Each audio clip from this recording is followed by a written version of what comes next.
আজকের এই ভিডিওটি মূলত তাদের জন্য যারা অঙ্গনওয়াড়ি কর্মী অথবা সহায়িকা পদের ইন্টারভিউয়ের জন্য নিজেকে তৈরি করছো। তোমরা কে কোথা থেকে কোন জেলা থেকে ভিডিওটি দেখছো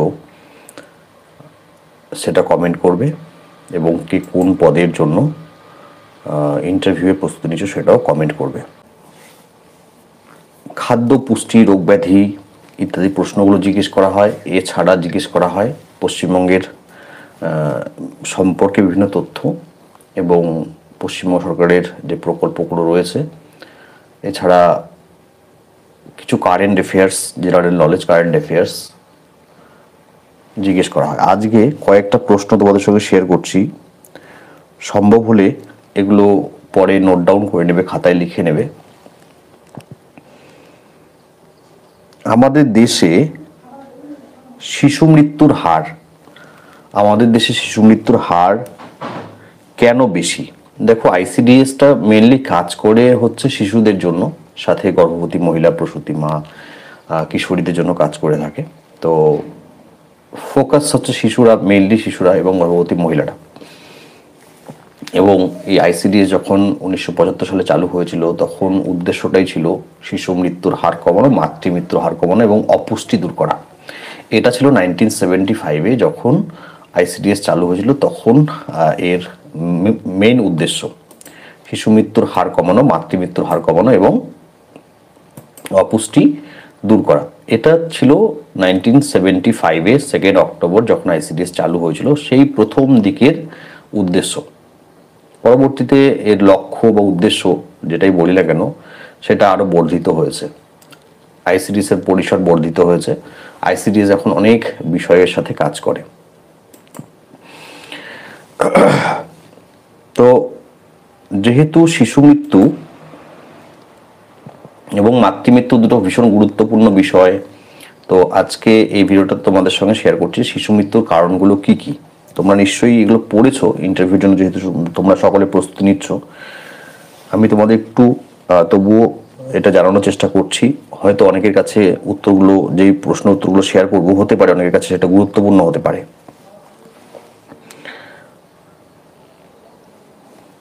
আমাদের দেশে বেশিরভাগ শিশু অপুষ্টিজনিত কারণে বিভিন্ন রোগে আক্রান্ত হয়। আর এই আক্রান্ত হওয়ার পেছনে যে কারণগুলো, মেইন কারণগুলো থাকে, সেটা হচ্ছে পরিবারের আর্থিক সমস্যার জন্য উপযুক্ত মানের খাদ্যের অভাব। পরিবারের আর্থিক সমস্যার জন্য উপযুক্ত মানের খাদ্যের অভাব। তো পয়সা কড়ি, টাকা পয়সা, অর্থ, এটা একটা বড় কারণ যে শিশুরা অপুষ্টিতে ভোগে। অপুষ্টিতে ভোগার ফলে কিছু রোগে আক্রান্ত হয় এবং সেটা, এই যে অপুষ্টি, সেটা শিশু মৃত্যুর একটা অনেক বড় কারণ। দ্বিতীয় কি, সেটা হলো প্রসূতি মায়েরা শিশুদের ঠিকমতো যত্ন ও পুষ্টি সম্পর্কে ওয়াকিবহল নয়। তো যারা সদ্য সন্তানের জন্ম দিয়েছে বা দিয়েছেন, তাদের মধ্যে অনেকেই জানেন না যে কিভাবে সন্তানকে লালন পালন করতে হবে, কিভাবে তার পুষ্টির বিষয়ে খেয়াল রাখতে হবে। অ্যাকচুয়ালি অপুষ্টিতে কারা মারা যায়? অপুষ্টিতে মারা যায় কারা? যাদের অর্থের অভাব রয়েছে, যাদের পুষ্টি সরবরাহ করার মতন সঠিক পয়সা যাদের কাছে থাকে না, তারাই তো অপুষ্টির শিকার হয়। অথবা হলো কি, যে হয়তো পয়সা করি ঠিক আছে, কিন্তু জ্ঞান নেই যে কোনটা খাওয়াতে হবে আর কোনটা খাওয়াতে হবে না। ফলে সেটা কিন্তু শিশুদের বিভিন্ন রোগে আক্রান্ত করতে পারে। শিশুকে বুকের দুধ না দেওয়া, তোমরা সকলেই জানো যে একটু শিশু জন্মগ্রহণ করার পর, মানে জন্মগ্রহণ থেকে শুরু করে নেক্সট 6 মাস তাকে মায়ের দুধ ছাড়া অন্য কোনো কিছু খাওয়ানোর কোনো পরামর্শ কেউই কখনো দেন না। না WHO, বিশ্ব স্বাস্থ্য সংস্থা, না ডক্টর বা যারা রয়েছেন স্বাস্থ্যকর্মী, কেউই কিন্তু এই পরামর্শ কখনোই দেন না যে শিশুকে 6 মাসের মধ্যে, প্রথম জন্মের 6 মাসের মধ্যে অন্য কিছু খাওয়াতে। তারা প্রত্যেকেই এটা বলে থাকেন, মানে এটা নিয়ম যে শিশুকে প্রথম 6 মাস শুধুমাত্র মায়ের বুকের দুধ খাওয়াতে হবে, ব্রেস্ট ফিডিং করতে হবে। এখন এখানেও সমস্যা রয়েছে, অনেকে এটা ইচ্ছাকৃতভাবে করতে চান না, সেটা একটা বড় সমস্যা। শিশুর সুস্থতা ও স্বাস্থ্য ও সুস্থতা রক্ষার জন্য যে সমস্ত প্রতিষেধক দেওয়া উচিত সেগুলো তাকে সময় মতো না দেওয়া। আমরা জানি যে ভ্যাকসিনেশন বা ইমিউনাইজেশন যেটাই বলি না কেন, বা টিকাকরণ, প্রতিষেধক দেওয়া, এগুলো হলো শিশুকে সম্পূর্ণ নীরোগভাবে বেড়ে উঠতে এগুলো সাহায্য করে। যদি সময় মতো সঠিক ভ্যাকসিন, যে সময়ে যে ভ্যাকসিনটা দেওয়া উচিত সেগুলো যদি দেওয়া না হয়, তাহলে শিশুরা সেই ভ্যাকসিনের অভাবে রোগাক্রান্ত হতে পারে। এবার যেটা হয় যে যারা এই সমস্ত বিষয়গুলোতে সচেতন নয়, তারা কিন্তু শিশুকে সঠিকভাবে ভ্যাকসিনেশনগুলো করান না। যদিও এখন এই ভ্যাকসিনেশনের বিষয়টাকে অত্যন্ত গুরুত্ব দেওয়া হয়, যেন প্রত্যেকেই এই ভ্যাকসিনেশনগুলো কমপ্লিট করে, পোলিও ডোজ প্রত্যেকেই নেয়, এই বিষয়গুলো অত্যন্ত গুরুত্ব সহকারে সরকার এখন বিবেচনা করেন, এবং এই জন্য পর্যাপ্ত পরিমাণ স্বাস্থ্যকর্মী, আশাকর্মী দের নিয়োগ করা হয়েছে, যেন এই সমস্যাগুলো কাউকে ফেস করতে না হয়। এবং এই বিষয়ে অঙ্গনওয়াড়ি ওয়ার্কারদেরও একটা ভূমিকা থাকে, তিনিও সচেতন করে থাকেন মায়েদের, যে তারা যেন তাদের সন্তানদের সঠিক সময় সঠিক ভ্যাকসিনেশন করিয়ে থাকে। নেক্সট হচ্ছে কি, যে প্রধানত যে সমস্ত খাদ্য থেকে শিশুরা পুষ্টি পেতে পারে সে বিষয়ে অভিভাবকদের অনভিজ্ঞতা। তো আমি একটু আগেও এটা বলেছিলাম যে কোন ধরনের খাবার খাওয়ালে, শিশুকে কোন ধরনের খাদ্য দিলে সেটা থেকে সে পুষ্টি পাবে, এটা অনেকেরই জানা থাকে না। তার ফলে শিশুরা সঠিক পুষ্টি পায় না। এবং অশিক্ষা ও কুসংস্কার নিঃসন্দেহে, এবং কম বয়সে মা হওয়া, সেটাও শিশু মৃত্যুর কারণ হয়ে দাঁড়ায়। তো এই সমস্ত বিষয় মিলিয়ে আমাদের দেশে শিশু মৃত্যুর হার অত্যন্ত বেশি। IMR রেট, MMR রেট তোমরা নিশ্চয়ই এগুলো জানো। IMR, MMR, আমি আগের একটি ভিডিওতে কত রয়েছে IMR রেট, কত MMR রেট সেটাও বলেছি। IMR এর ফুল ফর্ম, MMR এর ফুল ফর্ম বলেছি। তোমরা যদি আমার আগের লাইভ ভিডিওগুলো ফলো করে থাকো তাহলে নিশ্চয়ই সেগুলো তোমরা পেয়ে যাবে। আমার চ্যানেলে প্রচুর লাইভ ভিডিও রয়েছে, এছাড়াও রেকর্ডেড ভিডিও প্রচুর শেয়ার করা হয়েছে, সেগুলো দেখলে কিন্তু প্রচুর তোমরা তথ্য পেয়ে যাবে। এবং এই মুহূর্তে উত্তর 24 পরগনার ইন্টারভিউ আজকে 28 নভেম্বর, তো 2 তারিখ থেকে 2 ডিসেম্বর থেকে ইন্টারভিউগুলো হবে যেগুলো বন্ধ ছিল। তো যদি কারোর এই যে নোটসগুলো দরকার থাকে, ICDS এর যে সমস্ত নোটসগুলো রয়েছে ইন্টারভিউর জন্য, সেটা এই মুহূর্তে যেহেতু ইন্টারভিউটা কাছাকাছি চলে এসছে, এবং আমি আগেও বলেছিলাম, আমি আগেও সময় দিয়েছিলাম এরকম, তোমরা যদি মনে করো তাহলে এই নেক্সট কয়েকটা দিন 199 টাকায় যারা উত্তর 24 পরগনা জেলা থেকে রয়েছে বা হুগলি জেলা থেকে রয়েছে, আগামী 5 তারিখ পর্যন্ত, 5th of December পর্যন্ত, একদম 5 তারিখ, তারপরে আবার সেই পুরনো রেট হয়ে যাবে।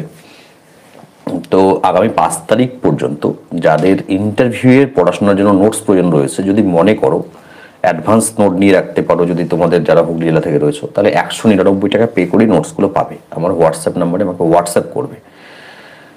আচ্ছা, তো এই হলো একটা প্রশ্ন যে আমাদের দেশে শিশু মৃত্যুর হার বেশি কেন। নেক্সট কি কোশ্চেন, অনেকেই জিজ্ঞেস করে, অনেক কমেন্টে পেয়েছি, অনেকে হোয়াটসঅ্যাপে করেছে যে খাদ্য কাকে বলে। তো দেখো, ব্যাপারটা হলো যে জিনিসটা আমাদের প্রত্যেক দিনের জীবন যাপনের জন্য প্রয়োজন, আমাদের জীবন ধারণের জন্য প্রয়োজন, সেটা হচ্ছে খাদ্য। খাদ্য কাকে বলে, এর যদি আমরা সঠিক আমরা যদি আমাদের মতো করে বলি যে সকালে উঠে যা খাই, দুপুরে যা খাই সেটাই খাদ্য, তাহলে খাদ্যের সংজ্ঞাটা সঠিক হয় না। খাদ্যেরও একটা সংজ্ঞা রয়েছে, বিজ্ঞানভিত্তিক একটা সংজ্ঞা রয়েছে। যে খাদ্যের সংজ্ঞা যদি বলতে হয় তাহলে কি, দেখো এটা একটা বইয়ে হয় একরকম করে তোমার পেয়ে যাবে, কিন্তু মানে মূল কথা যেটা সেটা সব সব জায়গাতেই সেম দেওয়া থাকে। সেটা হলো যে যে সকল আহার্য বস্তু গ্রহণ করার পর জীবেরা শক্তি উৎপাদন করে এবং সেই সঙ্গে শরীরে ক্ষয়পূরণ, বৃদ্ধি এবং রোগ প্রতিরোধ ক্ষমতা সৃষ্টি করে, দেহকে সুস্থ স্বাভাবিক রাখতে সাহায্য করে, সেই সমস্ত আহার্য বস্তুকে খাদ্য বলা হয়। তাহলে কি বলা হলো যে জীব বলতে তো আমরা সকলেই মানুষ বা যাই বলি না কেন, তো যে সমস্ত আহার্য বস্তু বলতে কি আহার করার যে বস্তু যেটা খাওয়া হয়, আহার্য বস্তু, যে সমস্ত আহার্য বস্তু গ্রহণ করে জীব শক্তি উৎপাদন করে এবং সেই সঙ্গে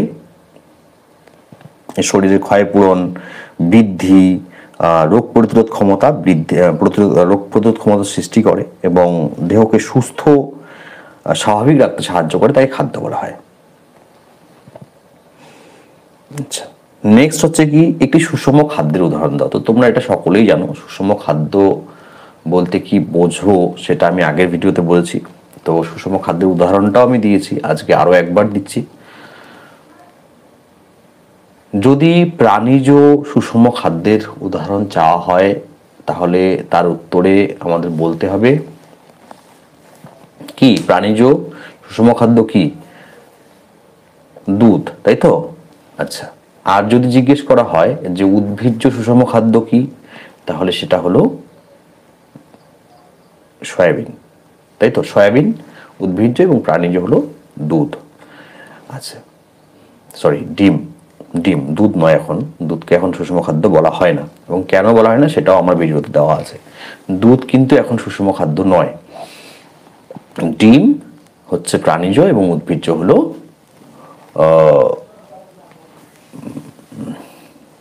সয়াবিন। মাছ মাংস বলছো আজমিরা খাতুন, দেখো মাছ মাংস বলেছো, কিন্তু সুষম খাদ্যের যে উদাহরণ রয়েছে, সুষম খাদ্যের যে সংজ্ঞা রয়েছে, ঠিক আছে, সেই সংজ্ঞা সেটা মাছ আর মাংস কতটা ফলো করে, তাই আমরা কিন্তু মাছ মাংসকে সুষম খাদ্য বলি না। সেটা অবশ্যই পুষ্টিযুক্ত খাদ্য মানে সুষম খাদ্য নয়।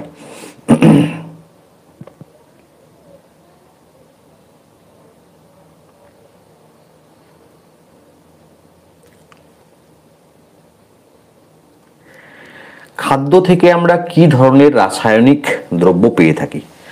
দেখো এখানেই হচ্ছে সুষম খাদ্যের বিষয়টা চলে আসে। খাদ্যের কটা উপাদান, ছটা উপাদান: carbohydrate, protein, fat, vitamins, minerals এবং জল।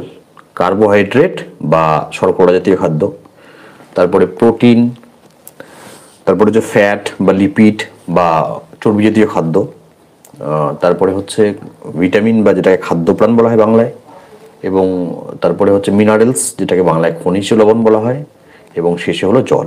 ছটা উপাদান হচ্ছে খাদ্যের। তো যে সমস্ত খাদ্যের মধ্যে এই ছটা উপাদান থাকে সেটাকে সুষম খাদ্য বলা হয়, সেই হিসেবে ডিম এবং সয়াবিন। নেক্সট কোশ্চেন, শিশুরা সাধারণত কোন কোন রোগ দ্বারা বেশি আক্রান্ত হয়? দেখো তোমরা যদি ভ্যাকসিনেশন সম্পর্কে পড়াশোনা করে থাকো তাহলে খুব সহজেই এই উত্তরটা দেওয়া যায়। ভ্যাকসিনেশন বা ইমিউনাইজেশন করার উদ্দেশ্যটাই হলো শিশুদের রোগ থেকে, সেই সময়ের শিশুরা যে সমস্ত রোগে আক্রান্ত হতে পারে সেই সমস্ত রোগ থেকে তাদেরকে রক্ষা করা বা তাদেরকে সেফ রাখা, এবং ভবিষ্যতেও যাতে কিছু রোগ তাদের মধ্যে আক্রমণ না করে সেই সমস্ত কারণে তাদের হচ্ছে এই ভ্যাকসিনগুলো দেওয়া হয়। তো শিশুরা কোন কোন রোগে আক্রান্ত হতে পারে? দেখো সর্দি কাশি তো সকলেই বলবে। এবার অপুষ্টির কারণে কি কি রোগ হয় সেটাও আমি এর আগের ভিডিওতে তোমাদের সঙ্গে শেয়ার করেছি। কমেন্ট করেছো মাসুদা পারভিন, বলছো পোলিও, হাম, রুবেলা। একদম সঠিক বলেছো যে পোলিও, হাম, ডিপথেরিয়া, হুপিং কাশি, যেটাকে বলা হয় পার্টুসিস, হুপিং কাশি, এবং এছাড়াও যেমন রয়েছে ম্যারাসমাস, কুয়াশিরকার, বা টিটেনাস, এই যে বিভিন্ন ধরনের রোগগুলো, সর্দি কাশি তো রয়েছে, পক্স রয়েছে, এই যে রোগগুলোর নাম বললাম, এইগুলো দ্বারা শিশুরা খুব সহজে আক্রান্ত হয়। নেক্সট কোশ্চেন, একটি শিশু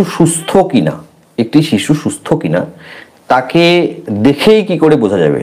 ঠিক আছে, দেখো ডায়াগনোস করে তো বোঝাই যায়, মানে ডাক্তারের কাছে ল্যাব, মানে যেখানে ডায়াগনস্টিক সেন্টার রয়েছে সেখানে গিয়ে সমস্ত ধরনের টেস্ট করে অ্যাকচুয়ালি তো সেখানে থেকে বুঝতে হয় যে শিশুটার মধ্যে কোনো রকম কোন রোগ রয়েছে কিনা।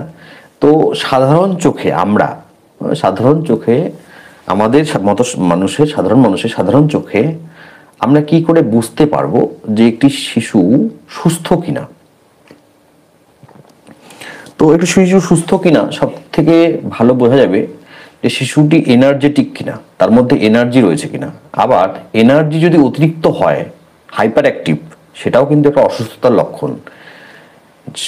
সে যদি হাইপার অ্যাক্টিভ হয়, মানে এনার্জেটিক, অ্যাক্টিভ, আর হচ্ছে হাইপার অ্যাক্টিভ বলতে কি অতিরিক্ত মাত্রায় সে অ্যাক্টিভ, ঠিক আছে, তো সেটাও কিন্তু একটা বলতে গেলে অসুখের লক্ষণ। আচ্ছা, এবার তোমরা বলেছো কেউ যে লিপ দেখে, হ্যাঁ ঠোঁট দেখে, চোখ দেখে। দেখো নর্মালি কি হয়, যদি ডাক্তারের কাছে যাওয়া হয়, এখন যেমন ডাক্তারেরা কি করে থাকেন, এখন বলেন কি এটা টেস্ট করে নিয়ে আসুন, তারপরে আমি ওষুধ দেবো। তো ডাক্তারের কাছে গেলে যেটা নর্মালি করা হতো বা এখনো হয়, সেটা হলো চোখ দেখে, চোখ তারা একটু এরকম চোখটা নামিয়ে দেখবেন যে এই জায়গাটা পিঙ্কিশ অর্থাৎ গোলাপি আকারের আছে কিনা বা রেডিশ টাইপের আছে কিনা, নাকি হোয়াইট টাইপের, ঠিক আছে, এটা থেকে। দেন তারা বলেন জিভ বের করো, জিভ তারা দেখেন, এবং ঠোঁটটাও তারা দেখেন। এ সমস্ত দেখে এবং তারা পেটে একটু হাত দেন, হ্যাঁ হাত দিয়ে দেখেন যে পেটে কৃমি ফৃমি আছে কিনা। তো এই যে ঠোঁট দেখে বা চোখ দেখে বা জিভ দেখেই হচ্ছে আমরা খুব সহজে বুঝতে পারি যে শিশুটি কোনো রোগ দ্বারা আক্রান্ত কিনা। হয়তো আমাদের সেন্সটা কম, ডাক্তার এটা তো খুব সহজেই বোঝে যান। তো একটি শিশু সঠিক সুস্থ এবং স্বাস্থ্যবান কিনা তার জন্য শিশুটির ঠোঁট দেখতে হবে। যদি আঙ্গুল দিয়ে শিশুর ঠোঁট নিচে টেনে নামিয়ে ঠোঁটের ভিতরের অংশ হচ্ছে এটা দেখতে হবে, এবং যদি দেখা যায় ফ্যাকাশে, ঠিক আছে, ঠোঁটটাকে নিচে নামালে সেটা ফ্যাকাশে, তাহলে বুঝতে হবে যে শিশুটি কি নয়, শিশুটি সুস্থ নয়, সম্পূর্ণ সুস্থ নয়। ফ্যাকাশে মানে যত পেল হবে কালারটা, যত বিবর্ণ হতে শুরু করবে, যত গোলাপি কালারটা, যত রেড, মানে মুখের ভেতরটা কি হয়, রেড হয় বা গোলাপি, যাই হোক, তো যত সেটা বিবর্ণ, কালারটা যত হালকা, সে ততটাই অপুষ্টির শিকার বা সে ততটাই রোগ আক্রান্ত। এটা চোখের ক্ষেত্রেও, এটা ঠোঁটের ক্ষেত্রেও। তো এটা থেকে কিন্তু সহজে বোঝা যায় যে কোনো একটি শিশু রোগাক্রান্ত কি নয়। নেক্সট কোশ্চেন, দুটি সন্তানের মধ্যে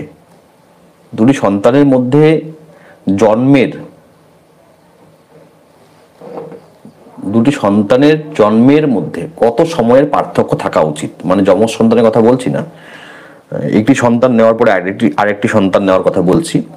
তো এই যে দুটো বাচ্চা, এর মধ্যে কত বছরের গ্যাপ থাকা উচিত বলে তোমরা মনে করো? এটা আমি তোমাদের বললাম না, এটা তোমরা কমেন্ট সেকশনে কমেন্ট করে জানো। এটা ভীষণ একটা সোজা জিনিস, কিন্তু অনেকেই আবার এটা সম্বন্ধে সঠিক ধারণাও নেই। তো এটা অবশ্যই কমেন্ট সেকশনে কমেন্ট করে জানাবে যে কতটা গ্যাপ হচ্ছে আদর্শ। আচ্ছা, কমেন্ট করেছো অলরেডি অনেকেই, দেখি বাকি আর কারা কমেন্ট করতে পারছো। নেক্সট হচ্ছে শিশু বিকাশের স্তরগুলো কি কি? তো বিকাশের স্তর, ঠিক আছে, শিশু বিকাশের স্তর জিজ্ঞেস করা হয়েছে। অ্যাকচুয়ালি বিকাশের স্তরগুলো কি কি? তো শৈশব, বাল্য, কৈশোর, যৌবন, তারপরে বার্ধক্য আছে। তো শৈশব, বাল্য, কৈশোর এবং যৌবন, এটা হচ্ছে বিকাশের ধাপ, শিশু বিকাশের ধাপ।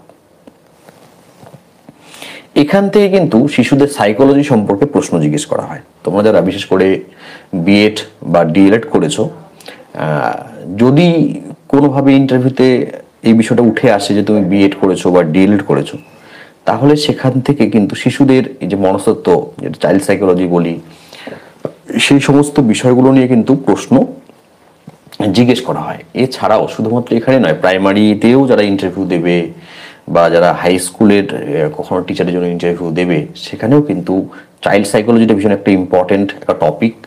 প্যাডাগজি বা প্যাডাগজি অনেকেই যেটা যেরকম করে বলো না কেন, তো এই বিষয়গুলো যেমন প্রাইমারি টেট, হাই স্কুলের টেটের ক্ষেত্রে থাকে, আপার প্রাইমারি টেটের ক্ষেত্রে থাকে, ঠিক একই রকমভাবে ইন্টারভিউর জন্য গুরুত্বপূর্ণ।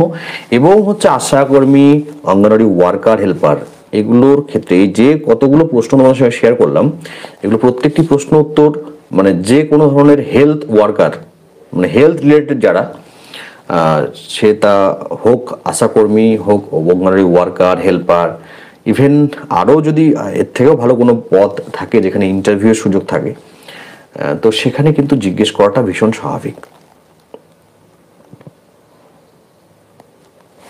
শিশুর চোখের যত্ন কিভাবে নেওয়া যেতে পারে? শিশুর চোখের যত্ন কিভাবে নেওয়া যেতে পারে? তো দেখো, চোখের যত্ন, চোখের বিষয়টা সবচেয়ে বেশি ডিপেন্ড করে কোন ভিটামিনের উপরে? চোখের বিষয়টা সবচেয়ে বেশি ডিপেন্ড করে কোন ভিটামিনের উপরে? ভিটামিন এ এর উপরে ডিপেন্ড করে। চোখের বিষয়টা ভিটামিন এ এর উপরে ডিপেন্ড করে। তো যদি একটি বাচ্চাকে ভিটামিন এ সমৃদ্ধ, সেটা প্রাণীজ হোক উদ্ভিজ্জ হোক, তাকে আহার্য দ্রব্য খাওয়ানো হয়, তাহলে তার কিন্তু চোখের স্বাস্থ্য অনেক ভালো থাকবে। ভিটামিন এ সমৃদ্ধ শাকসবজি হতে পারে, ফলমূল হতে পারে, বা মাছ মাংস, মাছ যদি কোথাও থেকে থাকে, ঠিক আছে, তো এগুলো প্রাণীজ হোক বা উদ্ভিজ্জ হোক, ভিটামিন এ সমৃদ্ধ শাকসবজি, ফলমূল বা প্রাণীজ যে কোনো জিনিস তাকে খাওয়ানো যেতে পারে। আরেকটা হলো যে শাকসবজি মানে শুধু চোখের জন্য যে শাকসবজিটা ইম্পর্টেন্ট তা নয়। শাকসবজিতে প্রায় যদি দেখা যায়, মানে প্রায় বেশিরভাগ ভিটামিন, যেগুলো বিশেষ করে মানে যদি বলি ভিটামিন বি, সি, পি, এগুলো তো রয়েছে, হ্যাঁ, এছাড়াও কিন্তু এই ভিটামিন ই বলো, ভিটামিন ডি বলো, ভিটামিন এ বলো, এগুলোও কিন্তু আমরা যদি দেখি একটু খুঁটিয়ে, তাহলে এগুলোও কিন্তু শাক সবজিতেও পাওয়া সম্ভব। ভিটামিন ডিটা আমি এই মুহূর্তে ঠিক কনফার্ম নই কোন সবজিতে পাওয়া যায়, যদি কেউ কমেন্ট সেকশনে কমেন্ট করে জানাও খুব ভালো হয়। যে ভিটামিন ডি এর একটি উৎস যেটা হচ্ছে উদ্ভিজ্জ। আচ্ছা, নেক্সট যেটা বলছিলাম, যে শুধু এটা নয় যে তাকে শুধু খাওয়ালাম, তার পাশাপাশি চোখের যত্ন নেওয়ার জন্য যেটা করা উচিত সেটা হলো যে চোখ দিনে 2-3 বার 4 বার পরিষ্কার জলে ধুয়ে দেওয়া উচিত। তবে এটা সারাদিন ধরে করার দরকার নেই, ও 3-4 বার যথেষ্ট। মানে এরকম নয় যে 10 বার 12 বার করে ধুয়ে দিয়ে বাচ্চার সর্দি ধরিয়ে দেবে, এরকম ব্যাপার নেই। 3-4 বার যথেষ্ট টাইম, যে যদি পরিষ্কার জলে চোখটা ধুয়ে দেওয়া যায়। এবং বর্তমান যুগের সংযোজন হলো স্মার্টফোন, স্ক্রিন টাইম, মোবাইলের দিকে তাকিয়ে থাকা। অনেক বাড়িতেই অনেক বাচ্চার মানে যদি দেখা যায় যে এই সংখ্যাটা প্রায় 70% হয়ে যাবে, যে সমস্ত বাচ্চাদের হাতে মোবাইল ফোন থাকে, মানে তার বয়স মোটামুটি 1.5 বছর পার হলেই তার হাতে মোবাইল ফোন থাকে। এবং সে হচ্ছে খাবে তখন যখন তাকে মোবাইলটাতে তার মতো করে তাকে চালাতে দেওয়া হবে। তো সে এই যে মোবাইলের প্রতি তার যে আসক্তি হয়ে যায়, এটা তো শুধু বাচ্চাদের তা নয়, আমাদের ক্ষেত্রেও ঠিক একই রকম। তো আমাদের চোখ যেহেতু একটু পরিণত, তো আমাদের চোখ একটু বেশি প্রেসার সহ্য করতে পারে, তবুও সহ্য করতে পারে না। কিন্তু বাচ্চাদের চোখ তো সদ্য একদম নিউবর্ন, চোখগুলো একদম মানে কি বলবো, অল্প বয়সী বাচ্চাদের চোখ। তো সেক্ষেত্রে তাদের সেই যে মোবাইলের যে আলোটা, তীব্র আলো, সেই যে ব্লু লাইট কিন্তু চোখের অনেক ক্ষতি করে। এছাড়া কি ধুলোবালি বা অন্যান্য বিষয় থেকেও হচ্ছে শিশুদের একটু আড়াল করে রাখতে হবে, যাতে সেটা দ্বারা তারা আক্রান্ত না হয়। তো এই সমস্ত ভাবে হচ্ছে শিশুদের চোখের যত্ন নেওয়া সম্ভব। এছাড়া বললাম যে ভিটামিন এ, যেহেতু বললাম, তো ভিটামিন এ সমৃদ্ধ ক্যাপসুল, এটা অবশ্যই চিকিৎসকের পরামর্শ অনুযায়ী ভিটামিন এ সমৃদ্ধ ক্যাপসুল, অথবা তোমরা জানো যে সুস্বাস্থ্য কেন্দ্রে ভিটামিন এ ক্যাপসুল দেওয়ার শিডিউল থাকে, তো সেই শিডিউল অনুযায়ী যদি তাদেরকে ভিটামিন এ ক্যাপসুল দেওয়া হয় সেটাও কিন্তু অনেক কাজ করবে তার চোখের যত্ন, মানে চোখের স্বাস্থ্য ভালো রাখার ক্ষেত্রে। নেক্সট হচ্ছে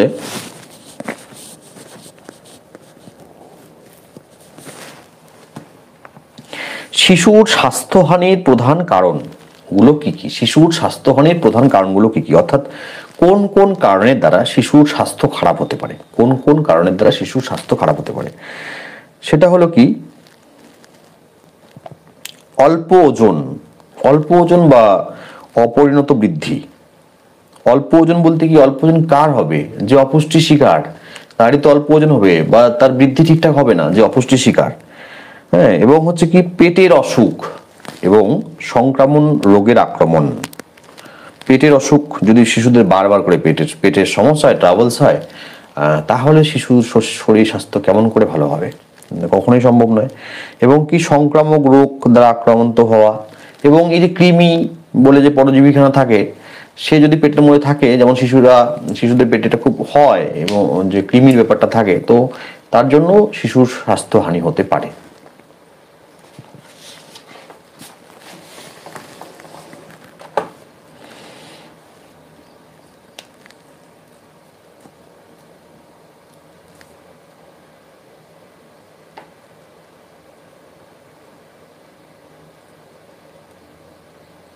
তোমরা অনেকে হয়তো এই প্রশ্নটা কোথাও না কোথাও দেখেছো, যদিও এটা শিশু সম্বন্ধীয় নয়, আমি যে টপিকে ছিলাম সেখান থেকে একদম বেরিয়ে এলাম।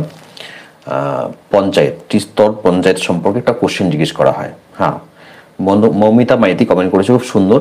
Mushroom, spinach, broccoli vitamin D এগুলো থেকে পাওয়া যায়। খুব সুন্দর, ভালো লাগলো কমেন্ট করেছো।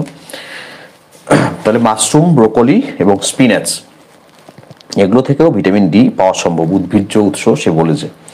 তো যাই হোক, যে কোশ্চেনটাতে ছিলাম আমি লাস্ট যেটা বলছিলাম সেটা হলো যে ভিটামিন পঞ্চায়েত ত্রিস্তরীয় পঞ্চায়েত সম্পর্কে প্রশ্ন জিজ্ঞেস করা হয়, যে ত্রিস্তরীয় পঞ্চায়েতের তিনটি স্তর কি কি, সর্বোচ্চ স্তর কি এবং সর্বনিম্ন স্তর কি। তো যদি এরকম কোশ্চেন কখনো জিজ্ঞেস করা হয়, তোমরা সকলেই জানো, এটা তোমরা রিটেন এক্সামের জন্য কোনো না কোনো এক্সামের জন্য এটা পড়তে হয়েছে বা পড়তে হবে। ত্রিস্তরীয় পঞ্চায়েতের তিনটি স্তর রয়েছে, এবং যদি সবচেয়ে নিচের স্তর সেটা হচ্ছে কি গ্রাম পঞ্চায়েত, এবং মিডিল যে স্তরটা রয়েছে লেয়ারটা সেটা হলো পঞ্চায়েত সমিতি, এবং যেটা টপমোস্ট লেয়ার বা একদম উপরের দিকে যে স্তরটা রয়েছে সেটা হলো জেলা পরিষদ। তাহলে গ্রাম পঞ্চায়েত, পঞ্চায়েত সমিতি এবং জেলা পরিষদ, তিনটে স্তর রয়েছে ত্রিস্তরীয় পঞ্চায়েতের, এবং কোনটা টপে এবং কোনটা বটম সেটাও আমি বলে দিলাম। নেক্সট,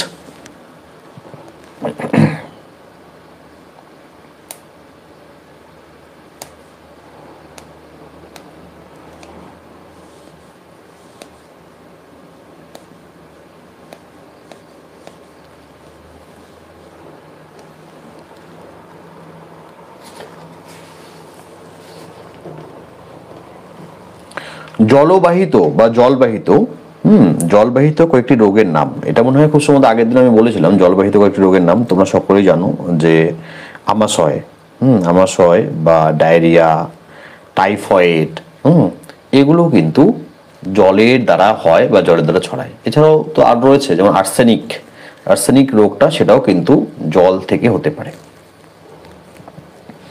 জল থেকে হতে পারে না, জল থেকে হয়। ডিহাইড্রেশনের লক্ষণগুলো কি কি? ডিহাইড্রেশন বলতে কি, ডিহাইড্রেটেড, তো এটা হচ্ছে কি শরীরে জলের পরিমাণ কমে যাওয়া, ডিহাইড্রেশন। হাইড্রো শব্দটা থেকে জল সম্পর্কিত, তো ডিহাইড্রেশন অর্থাৎ শরীরে জলের পরিমাণ কমে যাওয়া। তো ডিহাইড্রেশনের কারণগুলো কি কি, তো হচ্ছে কি লক্ষণগুলো কি কি, যে কারোর জলের প্রয়োজন রয়েছে সেটা কি থেকে বোঝা যায়? দেখো, বিশেষ করে হলো যে এখানে বড় মানুষদের বিষয়ে তো জিজ্ঞেস করা হচ্ছে না, এখানে মেনলি শিশু অলরেডি ডিহাইড্রেটেড কিনা তার কোন কোন লক্ষণ দেখলে এটা বোঝা যাবে, সেটা হলো যে প্রস্রাব না হওয়া বা কম হওয়া। কারণ শিশুরা যেহেতু বলতে পারে না, একটা 6 মাস, 1 বছর, 1.5 বছর বা 2 বছর বা 3 বছরের বাচ্চা সে কতটা আর বলতে পারে ভালো করে? হয়তো 3 বছরের বাচ্চারা বলতে পারে বা অনেক সময় তারা বলতেও পারে না। তো যদি সে প্রস্রাব তার না হয় বা কম হয়, জিভ শুকিয়ে যাওয়া, প্রবল তেষ্টা, তার যদি তেষ্টা পেয়েছে সে যদি বলে কখনো, এবং এছাড়াও কি ওজন কমে যাওয়া, এগুলো থেকেও হচ্ছে চোখ ভিতরে ঢুকে যাওয়া, এগুলো থেকেও হচ্ছে বোঝা যায় সহজেই যে সে ডিহাইড্রেটেড। তো এরকম ক্ষেত্রে একটি শিশুর যতটা পরিমাণ জল পান করা উচিত, তাকে সে সারাদিনে সেই পরিমাণ পানীয় জল পাচ্ছে কিনা সেটা কিন্তু বাবা অথবা বাবাকে নয়, অ্যাকচুয়ালি মাকে এটা খেয়াল রাখতে হয়। বাবা তো অন্য কাজেই ব্যস্ত থাকেন, মাকেই বেশিরভাগ বিষয়গুলো খেয়াল রাখতে হয়। ঠিক আছে, তো এই প্রশ্ন উত্তরগুলো এই মুহূর্তে থাকলো। আমি চেষ্টা করবো কালকেও কিছু প্রশ্ন উত্তর শেয়ার করার। তোমাদের যদি নোটস প্রয়োজন হয় আমাকে হোয়াটসঅ্যাপ করবে, হোয়াটসঅ্যাপ নাম্বারে 9641015588 নাম্বারে। আগামী 5 তারিখ পর্যন্ত, 5th of December পর্যন্ত তোমরা 199 টাকায় নোটসগুলো পাবে। ঠিক আছে।